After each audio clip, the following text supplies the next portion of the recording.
This is going to be a little bit redundant, but bear with me. Loving versus being in love.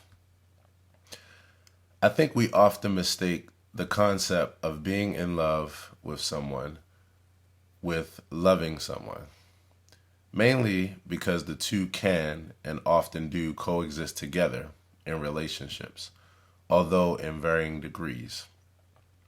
I do realize that it comes down to totally subjective definitions, of course.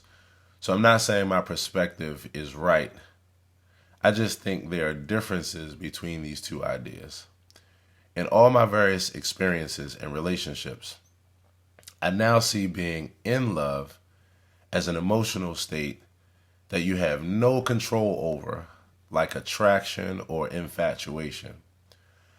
I feel like being in love results from just how deeply someone, quote unquote, does it for you, which can become deeper or less based on a number of variables over time, various personality traits, mentality, physical traits, behavior, or other changes within a person. I feel like loving a person is about being there for them, doing certain things to support them, etc. But being in love with them is more about how deeply you're naturally, physically, mentally, and emotionally attracted, adore, or admire them. How much they naturally do it for you without any extra effort, but just by being who they are.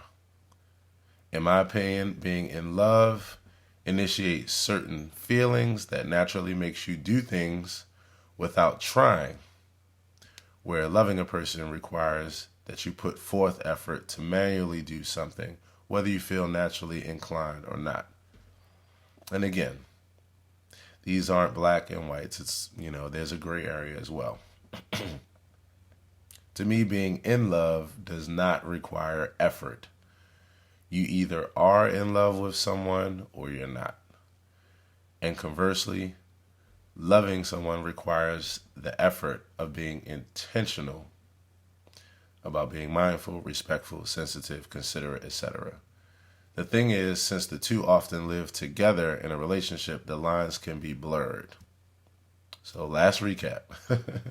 In my experience, when you're in love, you're naturally inclined without any effort to do things that can be anywhere from mildly taxing to downright extremely difficult or impossible when you love but are not in love with the person. Just my 2 cents. What are your thoughts?